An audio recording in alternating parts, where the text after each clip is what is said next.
area will need to visit Riva Cucina.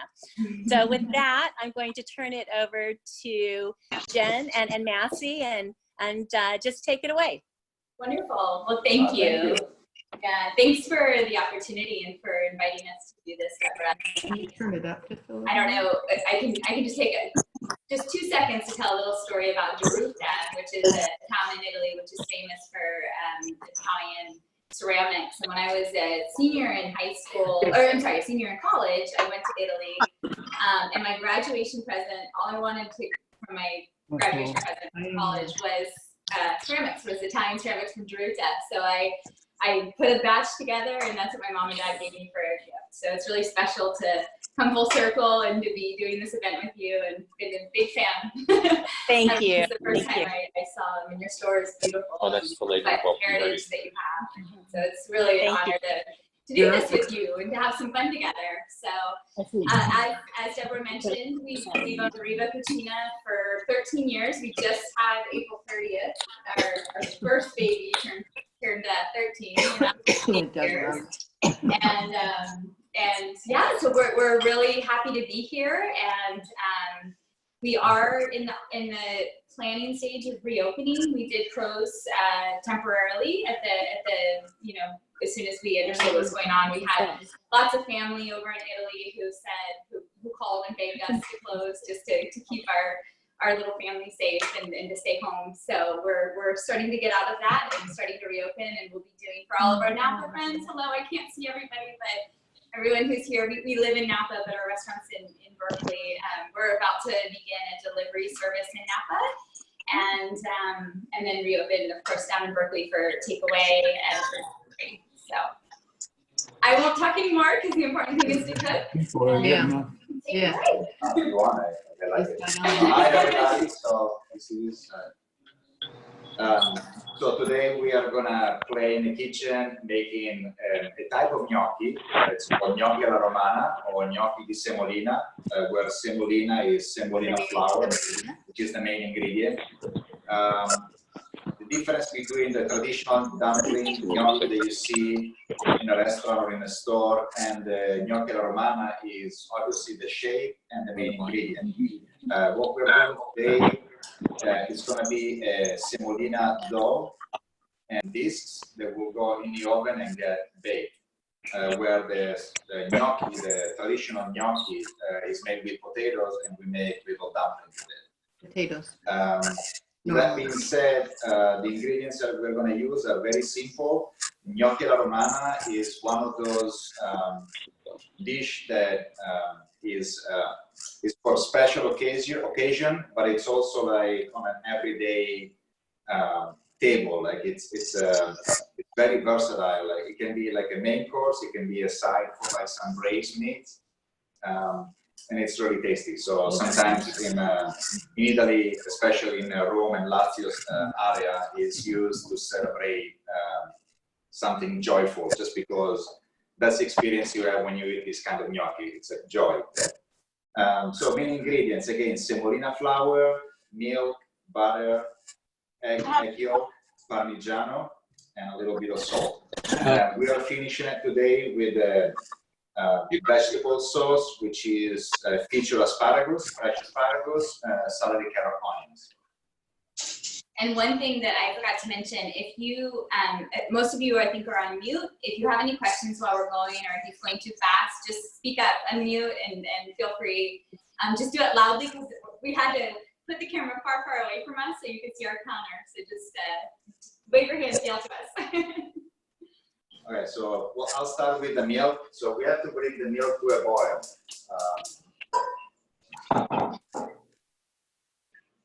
We have to what? That's a quart of milk. Bring the milk to a boil. Oh, okay. I'll add the salt right away, so a teaspoon of salt. And I also add the butter right away, so the half cup of butter. Half a cup of butter. Do you think they see us?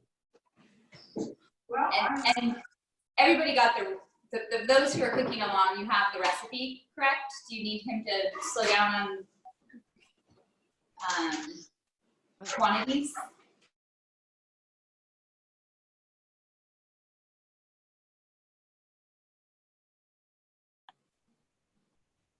the boiling temperature, I would suggest starting with the sauce.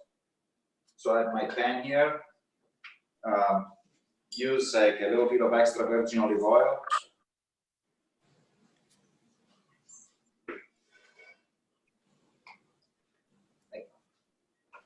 Oh, we got some sous chef here today. Hi.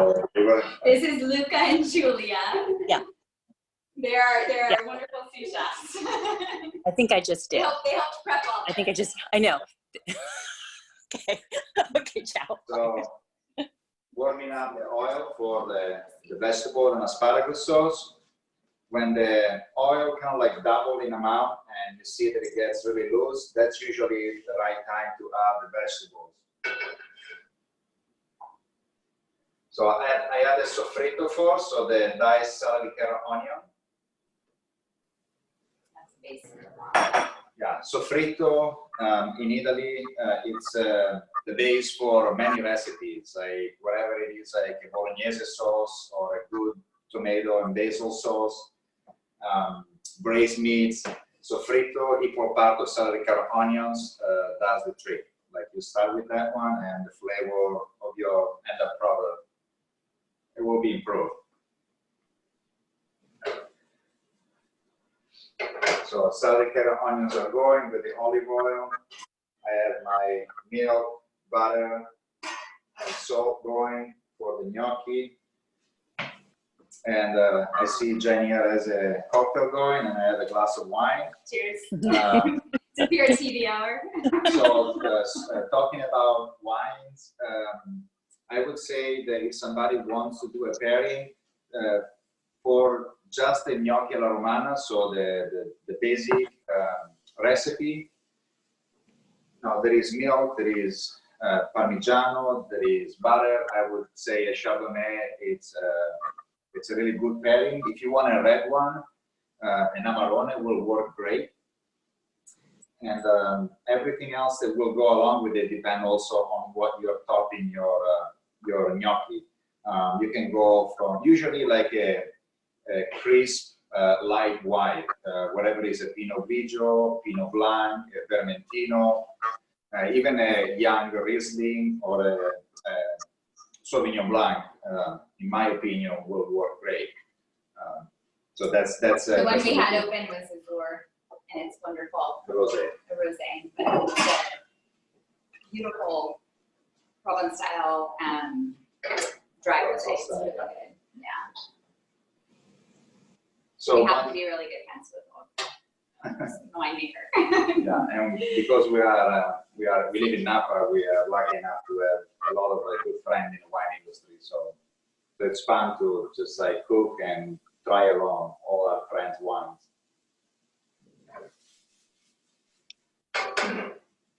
So once you see your celery carrot onions getting like a goldish color, that's a good cues for us to add the asparagus. For this recipe, I like to keep the vegetables a little bit on the crunchy side. If you like it more soft and more like blended together, then I would suggest to cover the vegetables and let it steam, cook the top part of the sauce, and the flame cook the bottom part, so you reach a lot more higher temperature in the whole pot.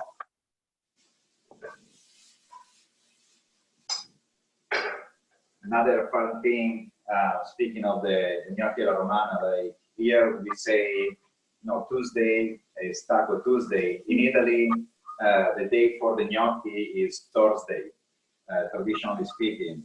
Now, I can't explain you why, but I don't know even why it's Taco Tuesday, so I think we're even there. On Friday is usually fish, and then on Saturday, and we're talking about the Lazio and Roma area where the gnocchi are from, usually Saturday is tripe and beans. So just like a little more information about the gnocchi. And do they do the gnocchi semolina? Is it also something they do for Easter in Lazio? They do it for Easter. They do it for special occasion, whatever it is, like a religious function, or like just like a birthday. Like it's like a, again, like I was saying earlier, like a joyful dish to eat and prepare, and also goes along with the event. Kind of like a lasagna for Bologna from your Yeah, area. yeah, you can say so. You do Or that the for tortellini, yeah, Or tortellini. tortellini. So I'm just scrolling through the gallery, and it looks like quite a few people are cooking along with you. Good. Here, I'll come over so Massi can try to see, as again, it's pretty far away from us. Oh! Nice. And, I see some sofrito going there. hey, Brooke, you guys found the semolina.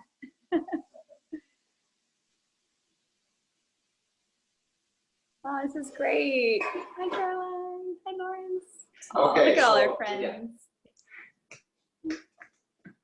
Yeah. Yeah, you can go. So, Get in focus. so I don't know how far is your milk, but our milk here reached the boiling temperature. So at this point, if you are on a stove, I would suggest to turn off the burner. I'm going to move it to the counter, so hopefully you can see what we are doing. So I'm taking my boiling milk. Again, if you are on a stove, turn off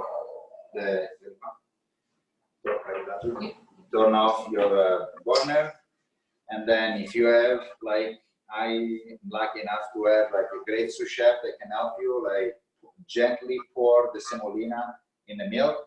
Do so. If not, try to find your pace and basically shake gently so that a little bit of semolina at a time falls into the milk, and with the whisk, just say, make sure that nothing get clumped together, so that we have a smooth. You're gonna get an Italian lesson when he talks to the kids. Oh, sorry, with the kids I speak Italian. Okay, bravo, così, shake it. You say slowly. So I keep as much flour is falling on the milk, just keep whisking it, so you have a smooth dough at the end of it. Deborah, do you need us to move the camera closer? Is it okay? Yeah. No, I think it's great. Okay. Okay, fine. Bravo.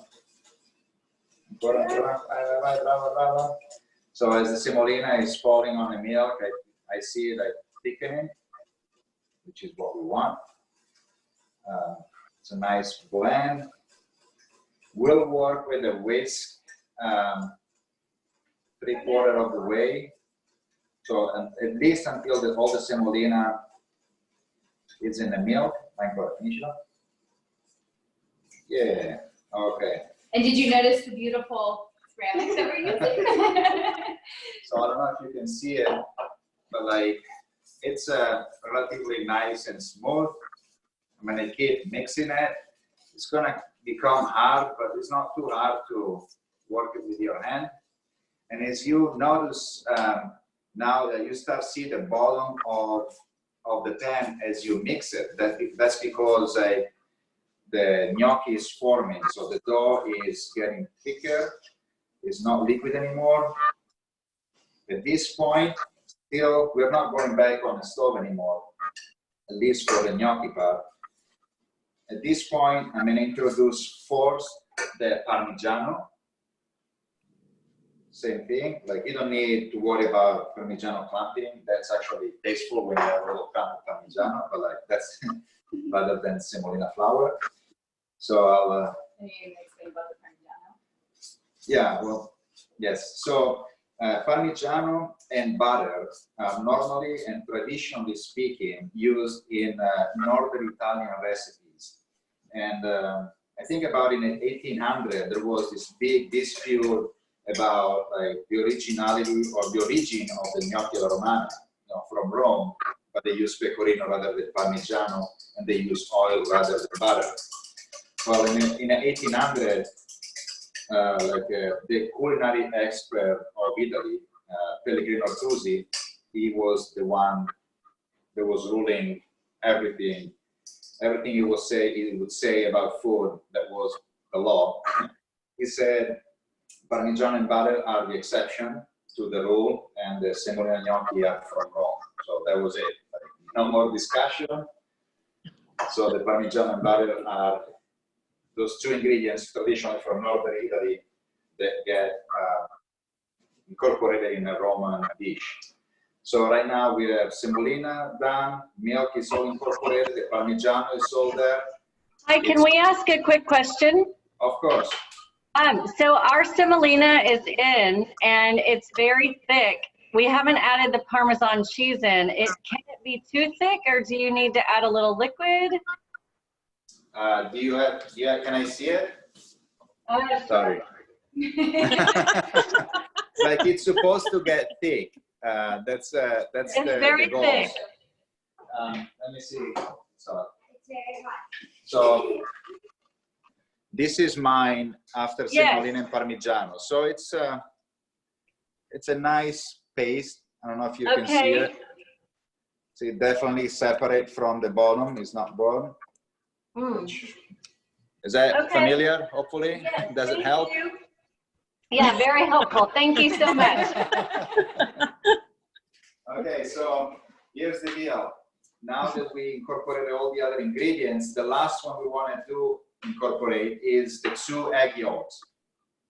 Once we put the egg yolks in dough, I switch from a whisk to a spatula just because the dough is very thick and you will basically leave half of the dough stuck into the whisk.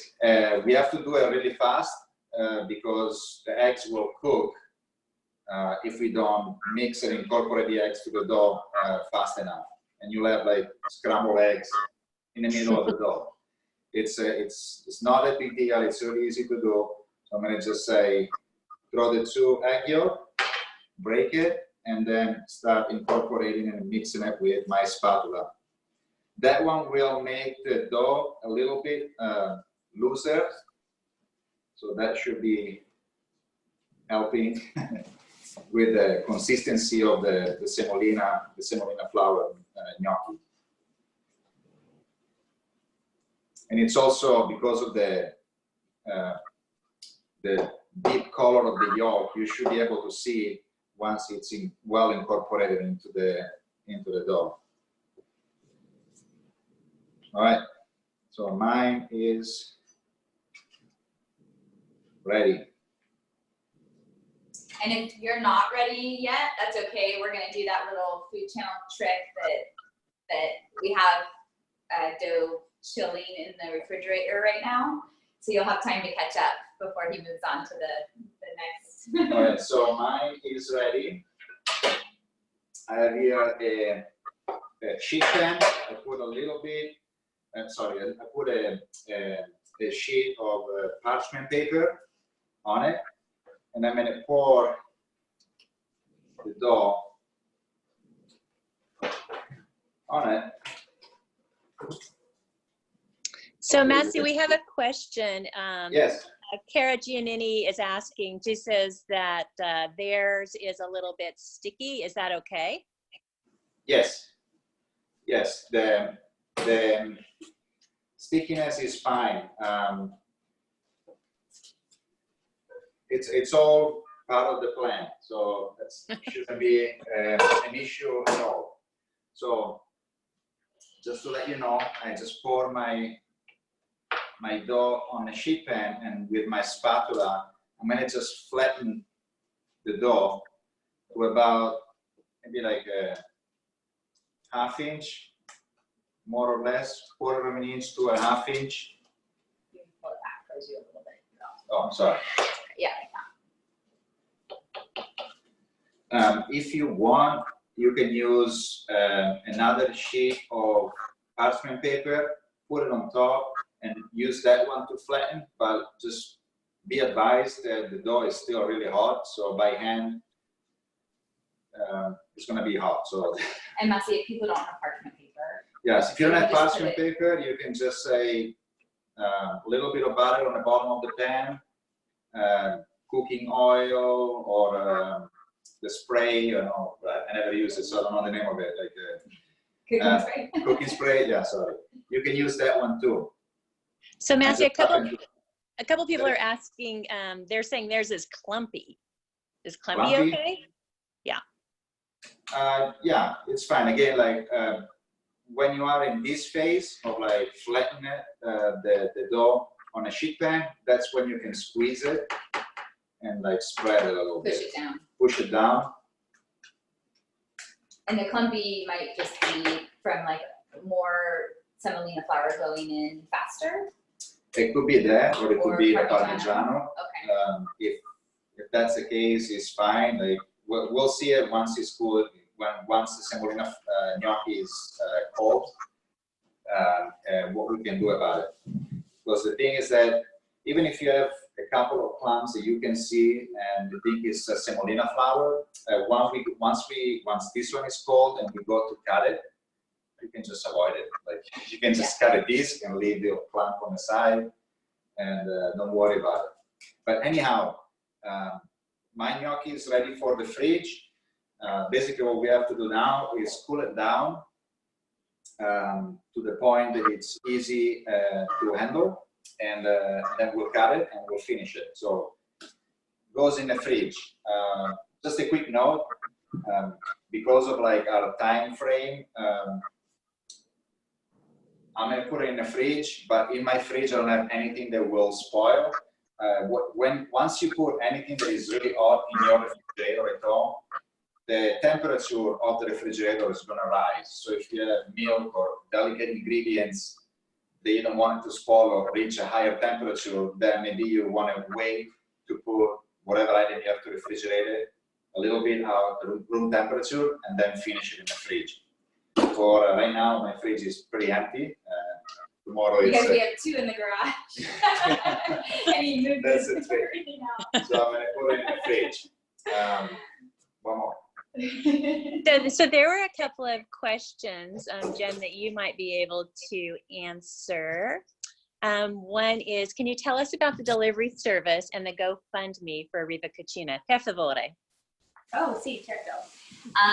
So for the delivery service, right now I am building out the website myself. So we're working on it, and Massi is going to be changing our menu from what it typically was in the past to having some kits, some pasta kits. So you'll have his fresh pasta, also some dry pasta and his sauces and braised meats, things that will carry home. So you can do minimum, you can just stick in his braised meats, and his potatoes are all prepped, and vegetables and things like that. And so it's real easy, but it will taste better than just like getting it hot. If you live in Berkeley, you can just get it hot. You can order, and the hot bolognese is going to arrive to you, and you can eat it up. And if you're in Napa, we're going to deliver everything cold. So what I can do is, if you go to our website, you can sign up for our emails, and then I don't know exactly the day, but it will be likely in the next week to 10 days. That we'll be going live with everything, and so I can let you know for sure. I'll be able to send out an email to everyone and let you know that we're ready to go. And then for the GoFundMe page, when we decided to close before Governor Newsom put out the order for stay at home because of our family in Italy, and because we've got part of our family has some immune system issues, so we just really wanted to keep our family safe, and so we decided to close down for those reasons right away. So little by little, we're just going to bring back a couple of people and have Massi there and just be really, really safe. So it's going to be a smaller menu, and I think because we had to close down to protect our family, we also wanted to protect our family, our staff at Riva, because we just felt so bad that we had to lay them off right away. And so we did put together a little GoFundMe page for them, and so people have been incredibly generous, and people have been going there and making some donations, and we, every couple of weeks, we're cutting checks to all of our staff. We just divide it equally by all of our staff and send out checks to them. So luckily we'll be bringing them back on as soon as we can, as soon as it's humanly possible. But we're a really tight group. Our kitchen has been with us. We've been open for 13 years, and the majority of our kitchen has been with us for over 10. And our servers, 6, 5 years, 2 years, 3 years. It's a really, really nice group. And so they are like family to us. And so we'll get everything back once we can. So that's kind of the deal there. Sorry to interrupt, but like while the semolina gnocchi is cooling down, we're still working on our sofrito and asparagus, and hopefully, like ours is not burnt. Like we distracted ourselves from the stove, but it's fine. It's actually, if you want it, keep it a little moist, and you are enjoying a glass of wine with us, like we are actually doing, then I would suggest like to put a splash, like throw a splash on it, and then cover it. That will obviously moist the sauce and keep the vegetable a little bit softer in the end.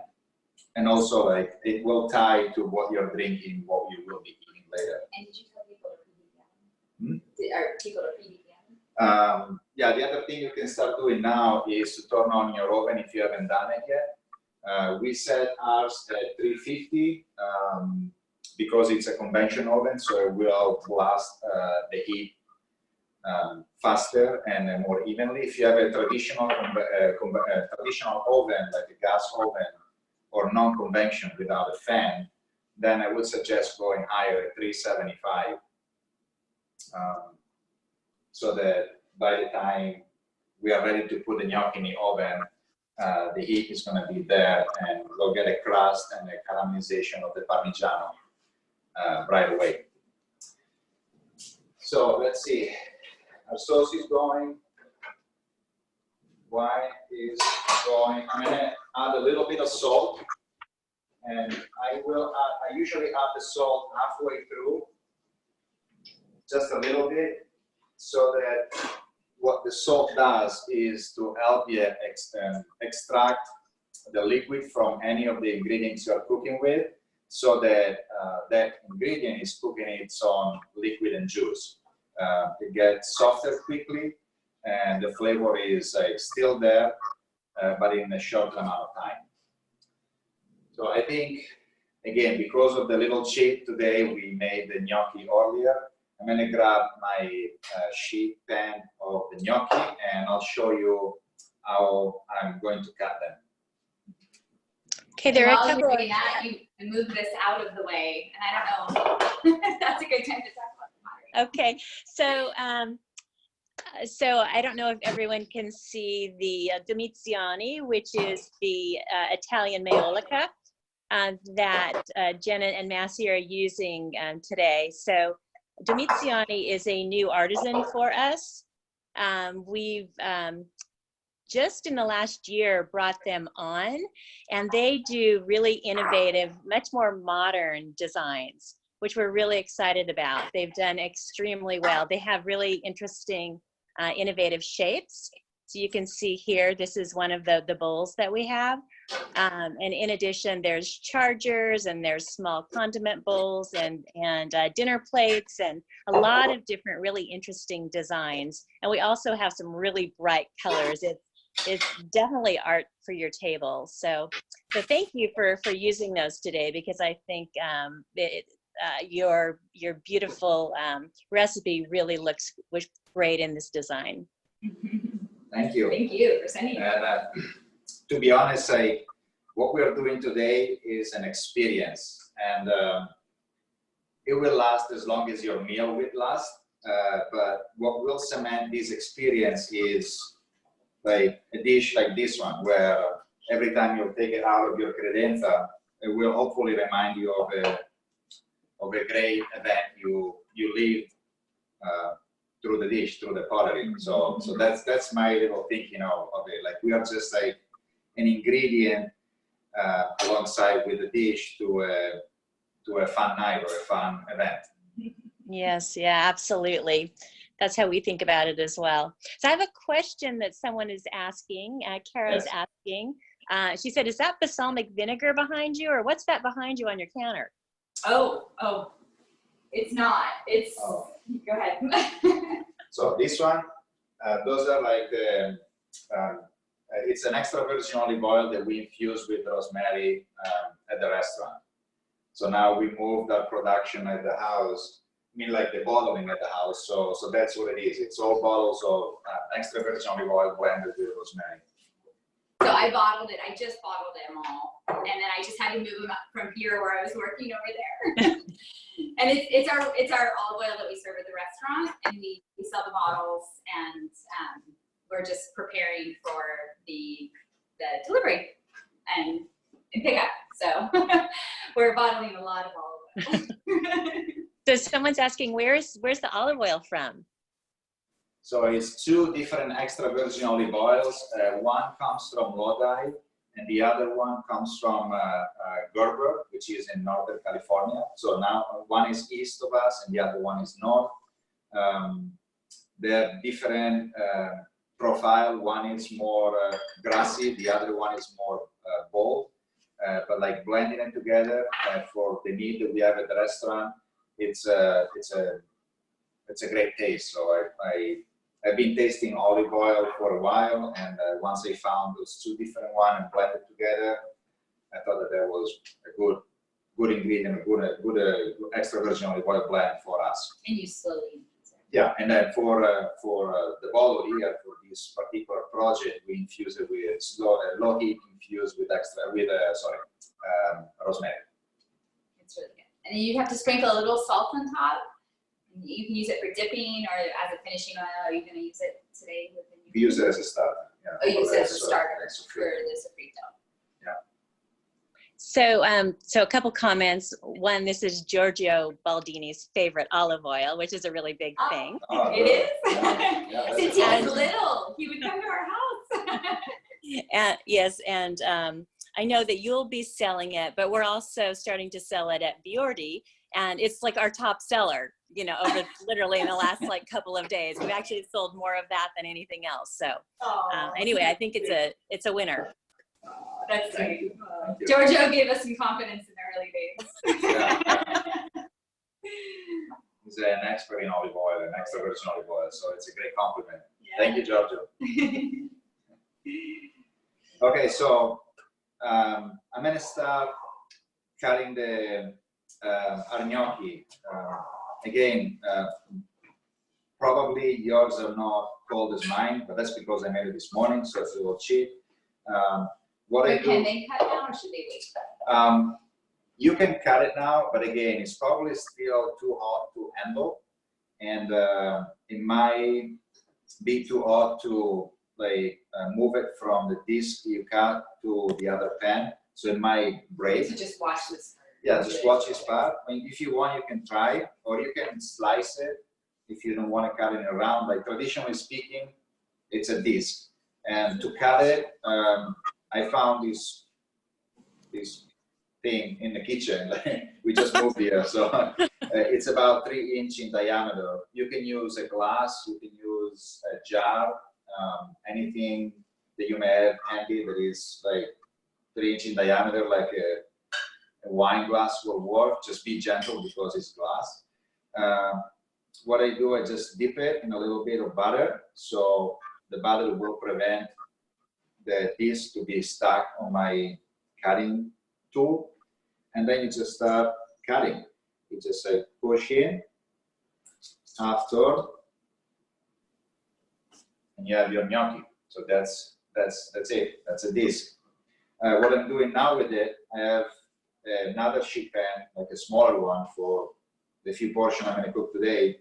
A little bit butter on the bottom, or a parchment paper, as you like. And I'm going to start putting all my discs on it. So Massi, there's a question. Actually, a couple of people have the same issue, is that their dough seems to be very thin. Do you have any suggestions if it's too thin? If it's too thin, you can, no, if you like spread it too thin, what you can do is clamp it back together. You can mix it with your hand if it's not too hot, and then push it down again.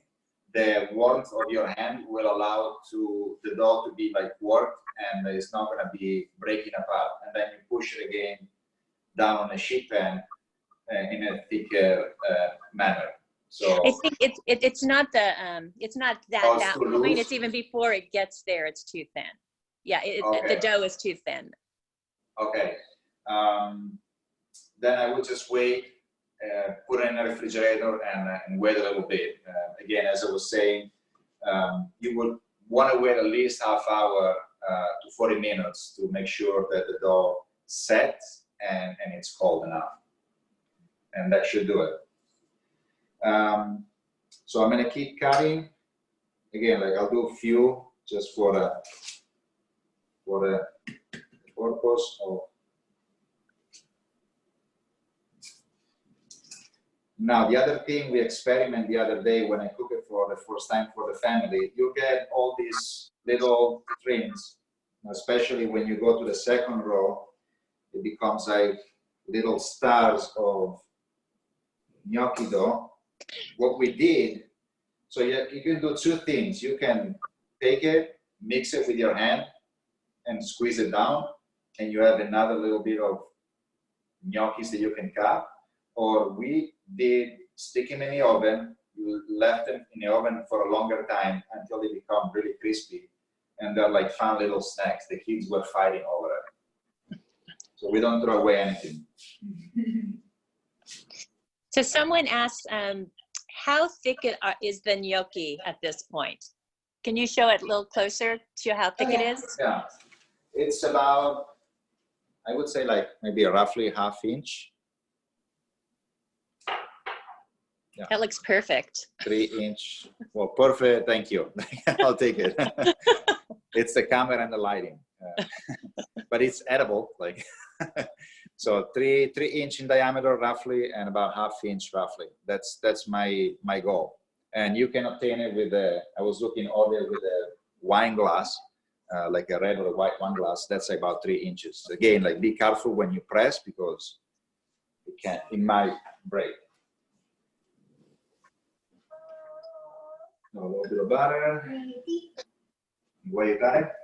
Ok, vieni qua. Oh, vuoi tagliare tu?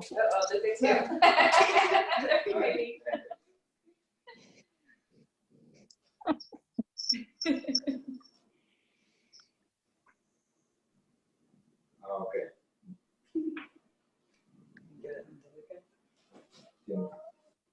Giulia? Spread it. Try? Oh. Yeah. Certo. I just can't. When Massi first cooked this many years ago for me, I was like, "That's not gnocchi." So it's definitely very, very different. I haven't wanted to, but this is how it used to. It is. Yeah, we got seal of approval. Julia likes it. So we have a question, and this person will remain anonymous. It says that if we cut them about 1 inch in diameter instead of 3 by mistake, is there a different cooking time? If the thickness is the same, the cooking time will remain as I suggested. If they are thinner, then I would just look at the again caramelization of the melting point of the Parmigiano that we'll put on top. Once that one is gratin, so you have the melting of the Parmigiano and the goldish color on top, then your gnocchi is ready. So I would just do that. Okay. The other thing, like if you cut in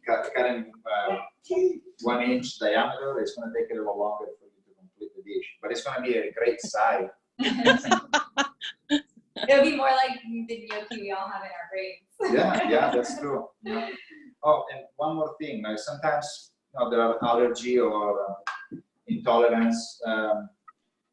One good substitute for semolina flour is corn. So you could do this recipe with cornmeal, and it will taste great, and it's going to be gluten-free. So if somebody has allergy, because as I didn't mention earlier, semolina is made out of wheat, and usually it's called the durum wheat, which is the hardest of the wheat, and so it contains wheat. So right now I have a few gnocchi already cut. I'll cut this one later. So, a couple of questions people have is, the first one is there a reason that you are laying them on top of each other versus laying flat? It's mostly for look. It looks good. You can lay them flat. But that's always how they have them, like that in Italy even. Yeah, but like you can lay them flat, and you will have an even layer of Parmigiano on top. Like for me, like for example, one of these column or row, whatever you're looking at, could be a portion. 4 of them, you just go down with a spatula and you lay it on your plate, and that's a nice portion. But yeah, you can do whatever you like with it. Like diameter speaking, the way you plate them. It's I'm just sharing with you my recipe and my way to do it. But again, you can personalize the way you want it, and I think it will taste awesome. So there's also a question about the reason. What's the reason that you're using? You're not using potatoes in this recipe? Because of the tradition of the recipe. Like potatoes came from the Americas, and semolina was available way before potatoes were in Italy. So this was the way in ancient Rome gnocchi were made. And doesn't the potato gnocchi require all-purpose flour, or does it not? Yeah, well, it's a different recipe. But you chose this when we were talking about what to choose. You chose this saying that you knew that flour was hard to come by these days. So semolina is the only flour he saw on the shelf. Yeah, you know, when I go to the grocery store, I see how hard it is to find all-purpose flour or regular flour, and I thought, and semolina was the only thing available. So when Deborah reached out and we had this opportunity, I thought, well, it's probably easier to find semolina than all-purpose, so I'm going to feature a dish with that ingredient. So that's why today we're doing semolina. So again, our gnocchi are ready. I have the 3rd cup that we left aside of Parmigiano for the finishing of the gnocchi, and I'm going to just cover each one of the discs with it. And then we're ready for the oven. So we can see that very well from that angle. Okay. Yeah. Oh, that looks great.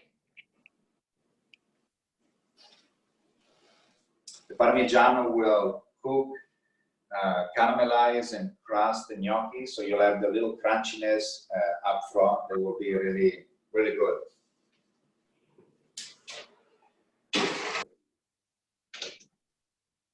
Okay, so I would say more or less 10 minutes, and our gnocchi will be ready.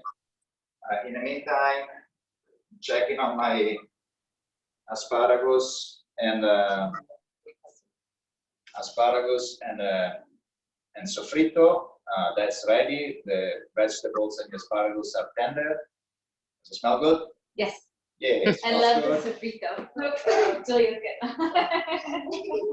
So that's ready. I'll keep it covered so it doesn't evaporate and it doesn't get too dry. Off of the burner.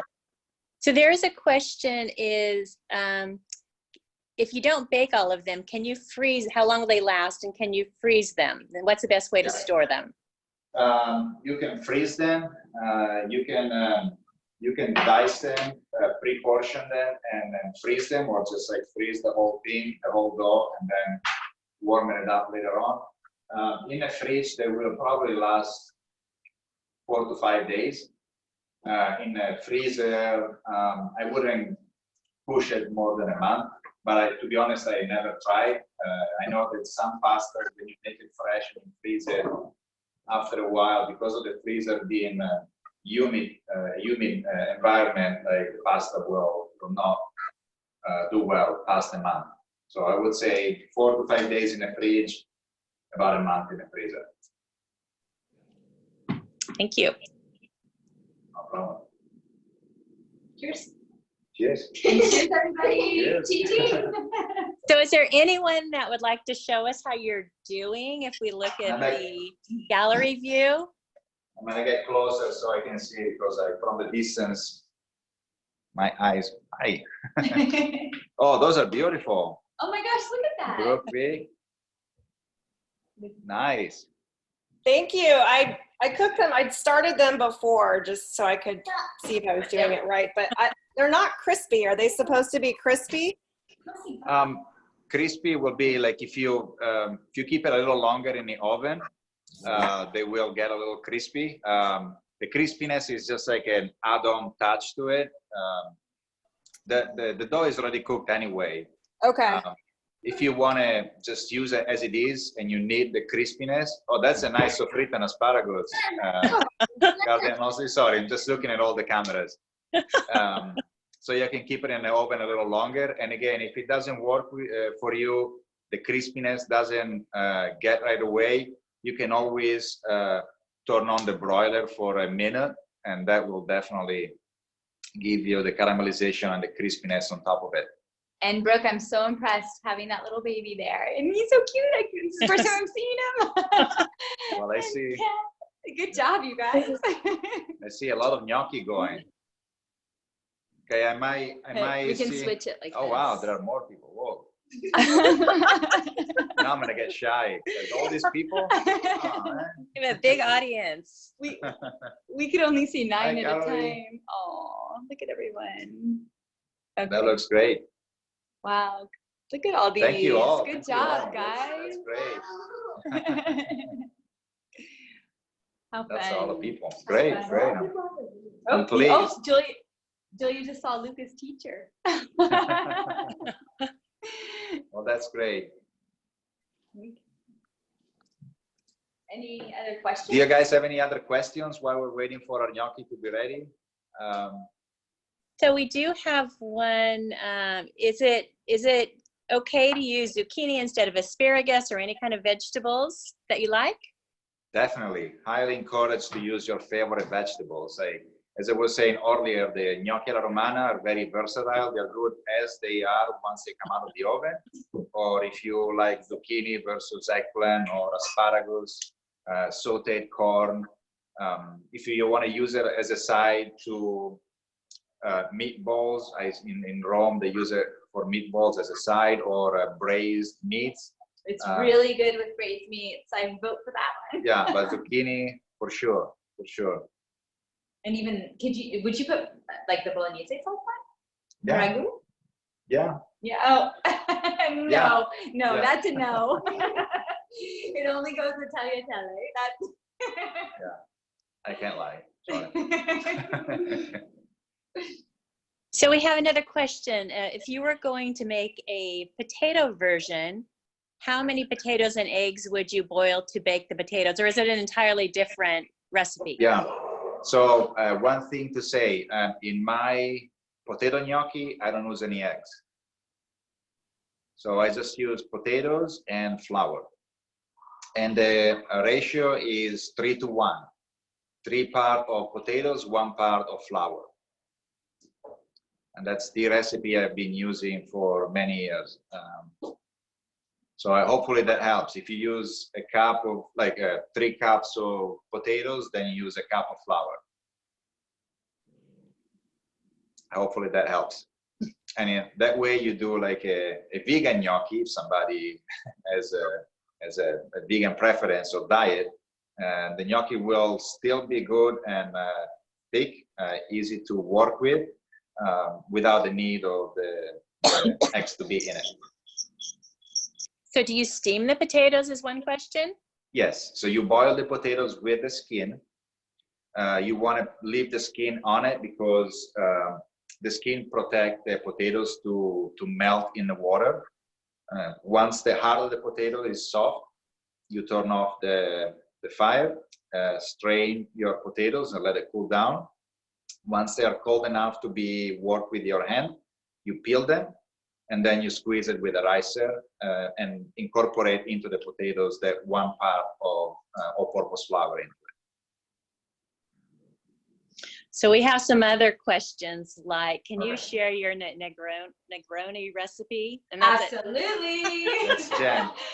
One I'm of gonna my go friends check. definitely asked that question. So this is my very favorite drink, and I learned all about it when I was in Italy. And it's very, very easy, just like the potato gnocchi. It's 1 part gin, 1 part Campari, and 1 part sweet vermouth. And the gin and the Campari is just Campari. Gin, your favorite gin. But the really most important ingredient for me personally is to choose the right sweet vermouth, and that would be the Carpano, the Antica Carpano. It's really good. So just you can do 1 ounce, 1 ounce, 1 ounce. Some people are really in the mood for a stronger drink. You do 1.5 or 2 ounces. It's a really strong drink. And the Negroni is meant to be stirred, not shaken. And so just stir it up. And right now it's been a while since I poured it, but the larger the ice cube, the better. A slice of orange. Some people just do the peel of the orange, but I enjoy a whole slice, and I even squeeze some orange in there. I just personally like it that way. And so just pour it over a really nice big cube of ice if you have some ice molds for your freezer, and it's really good. And so in Italy, like part of our, we're lucky enough to spend, 4 to 6 weeks every summer in Italy, and to visit Massi's parents and family.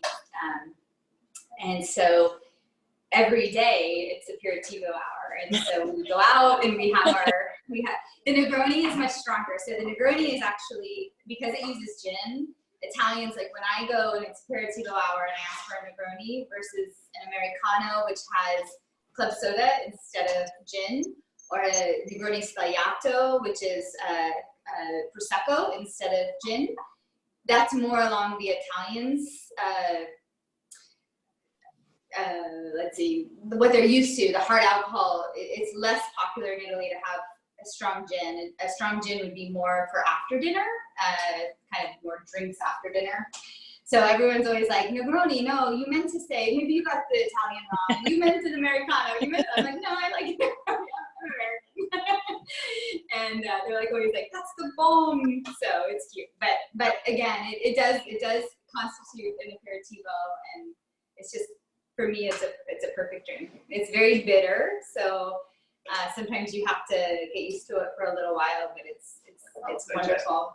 So an aperitivo, like, it's the before, all Italian aperitivi are bitter, and so it's to get your stomachs ready to eat and get you hungry and get you all reared up for dinner, and so that's the whole point of it. And in Italy, you always serve your aperitivi with food. You do not drink, so I'm definitely breaking a cardinal rule of Italian lifestyle and cultures. I don't have any food in front of me, but you always have a little bit of something to eat with the drink. You never drink any type of alcohol. You'll have a little snack.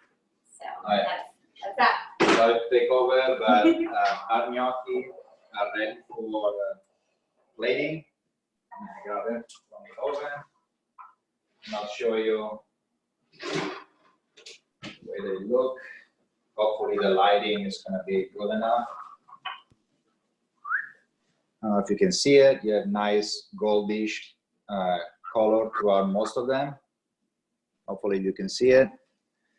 They're all bubbling. Now the butter that was in it kind of like fried them from the inside out. So yeah, they're good to go.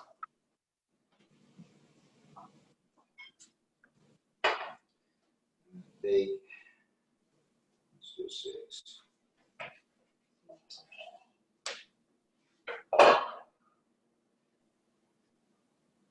Should I do that or be more? Sure. Yeah, that's good. That's good because it shows off the pattern. All right. So we're plated. We have our sauce ready. Is this plated for one person or for a family style? It's plated for the ceramic. So how would you recommend we plate it? So I put 6 in here, and I think 6 plus the vegetables would be a good portion. people will go for second, hopefully for third.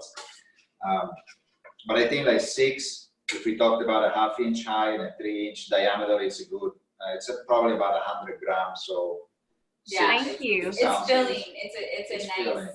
nice portion. So I'm gonna just put my asparagus and sofrito on top.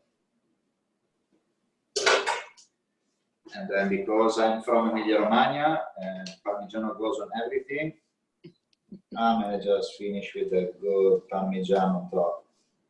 And maybe you should tell a little bit about, because this is like, it's very interesting. We don't ever usually, he never cooks things from not in his region, and he really did choose this because flour wasn't available. So that's my gnocchi. Hopefully you can see it. Looks delicious. I think it complements the Domiziani dish. It's nice, good gold from the gnocchi. You have the vegetables and the asparagus that add some nice color. Yeah, hopefully it will taste good. And I will have the family trying it. We'll also try All right, together. now it's time. Okay. And scrub some forks. And then since we have here the pan, like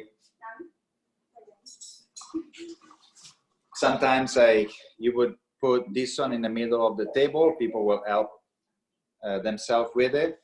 You can just put some leaves of sage. That will work well. Now we have those edible flower. You can add those for colors.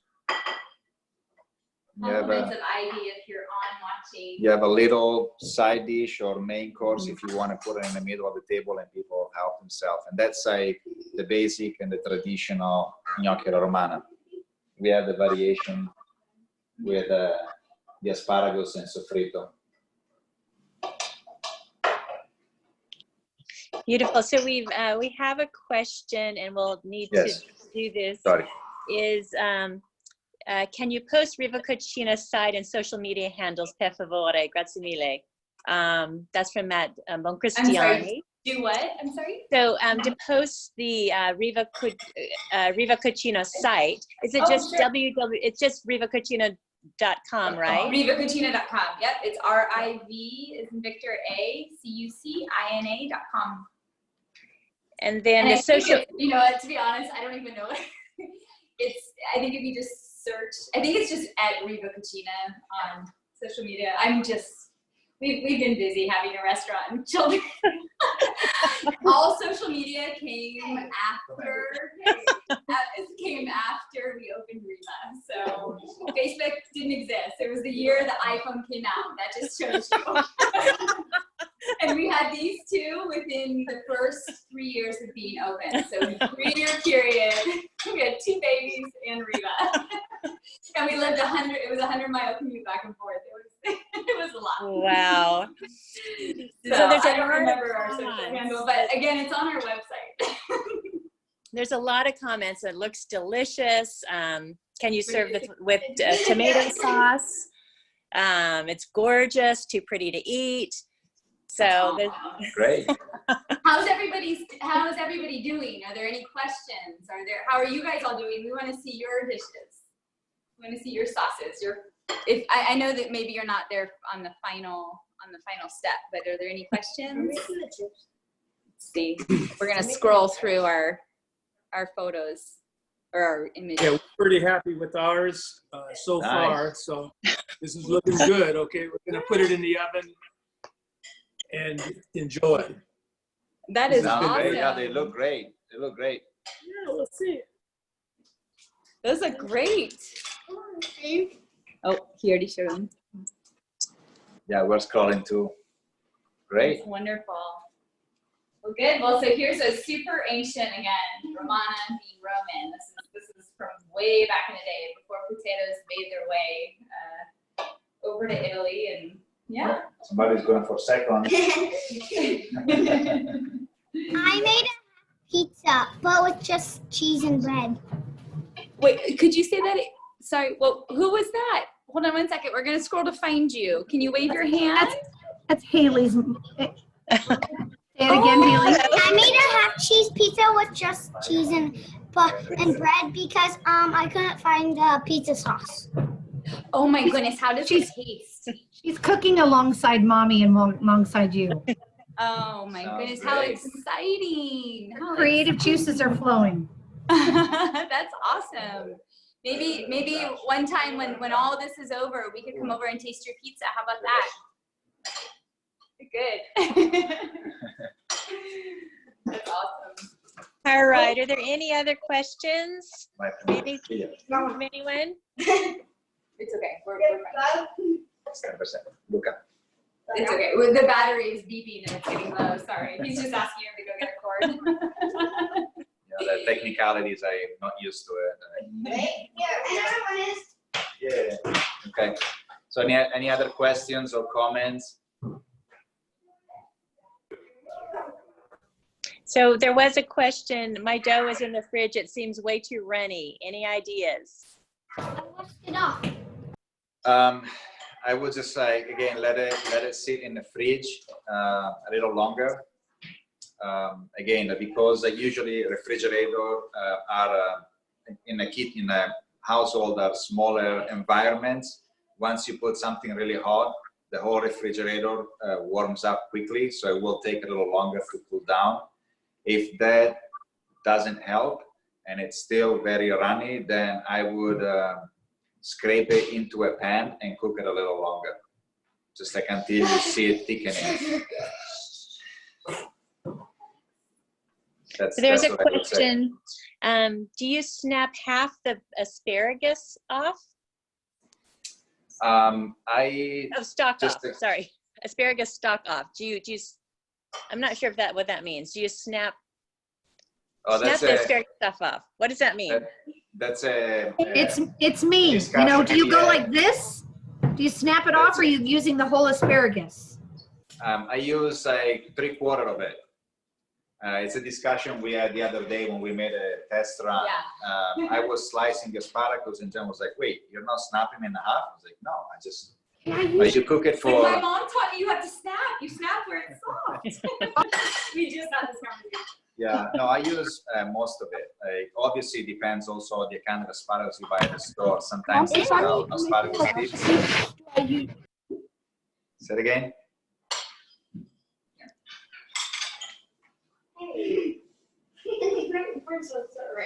Hopefully that one helps. 3/4 of the way. Obviously, if they're wide, you don't use the wide part. But I slice them.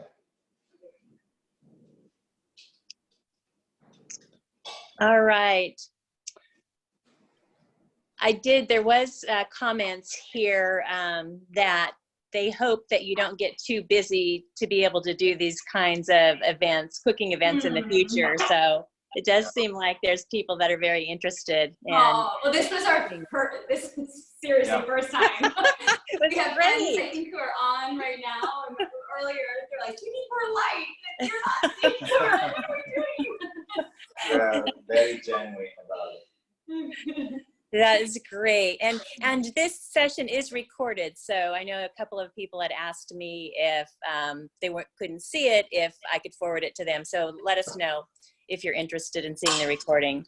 But I just want to thank you, Jen and Massi. This was great. Looks like everyone really, really enjoyed it, and the food looks amazing. And we love you all. Yeah, Thank you. Just want to thank you so much. Thank you. Thank you. We can feel the love through the. Oh, good. And I applaud all of you that cook with us. Yeah. Okay. All right. And if you have any questions, there's my email address on our website. I think there's a contact link there. So just shoot an email over, and obviously I can get it right away to Massi. And Massi's email is Massi, it's just MASSI@rivacucina.com. So feel free to just email us directly if you're trying this at home later because you didn't have time or there's a lot of reasons why you might not have made it to the grocery store. Just let us know, and we're happy to answer anything you guys might have. Or you want to make it for Mother's Day? It's really easy to do, and you'll score some points. Yeah.